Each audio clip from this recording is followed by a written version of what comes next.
The share price has closed to half since the grounding of the fleet in October 2011.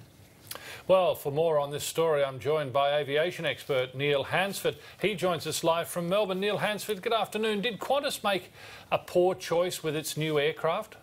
Exactly. If Qantas had adopted the 777 aircraft at the time it adopted the A380, the position may not be like it is today. If you look at, not only was the 380 late, which meant that the 747s had to have major maintenance performed on them. They've spent money on the interiors, and now we're probably part of this write-off is to write them off to next to nothing. So a root of this problem was very poor fleet selection, and the A380 will be a noose around Qantas's neck for a very long time. Yeah, we're just seeing a 747 there. Now we're seeing the A380. Whose choice would that be? Where does the buck stop with a purchase like this?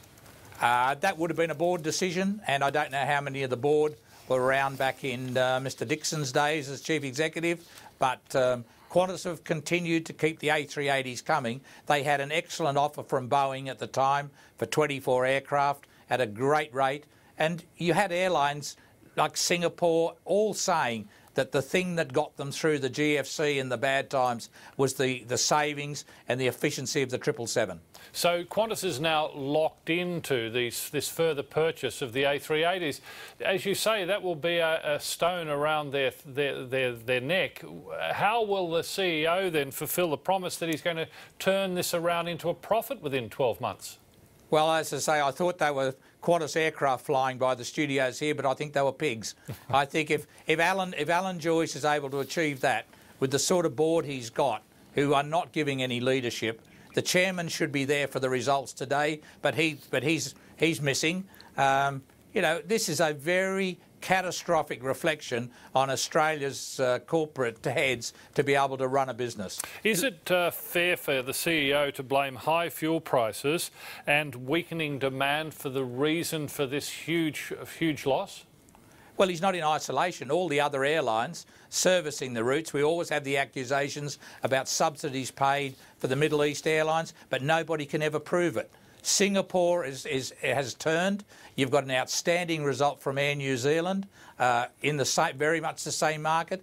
Air New Zealand's flying 777s and 787s, no 747s, and Qantas has still got 13 of these aircraft hanging around their neck when airlines like Cathay and Singapore have got rid of the aircraft. They're in the desert where they should be. So it is a bridge too far to turn this huge loss around to a profit within 12 months? I believe it is, and they say if they were man about it, because my pride wouldn't let me lose $2 billion, I'd do the honourable thing and walk, but that's clearly not going to happen with the Qantas board. Basically, it's an enormous thing to restructure, because you can't get rid of enough people. You have to get rid of major segments of business in the international area to reduce the problem. Qantas has got 80% of its overheads are fixed. So it has very little discretion to be able to make savings. All right. Did Qantas overreach with its expansion into Asia, and is it still paying for that in a way?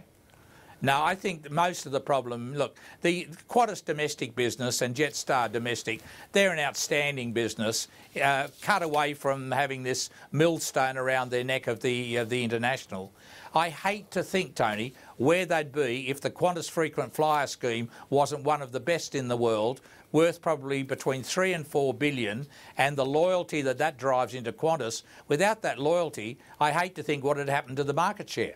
Yeah, well, there's been calls that the 5,000 redundancies should be expanded to 5,001, saying that Alan Joyce should go as well.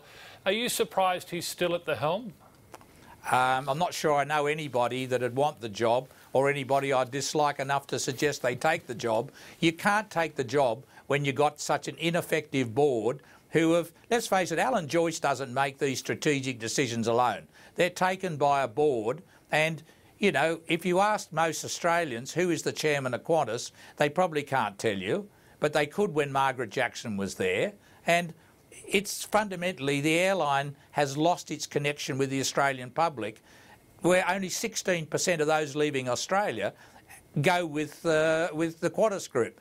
compare that with New Zealand, the Kiwis are far more loyal to their own airline because they're seeing what's happening and they believe in it. Australians have stopped believing in Qantas, which is regrettable because technically and flight standards, it is one of the top 5 airlines in the world on technical delivery. Where the problem is on commercial delivery and strategy. Aviation expert Neil Hansford, thank you very much for your time this afternoon.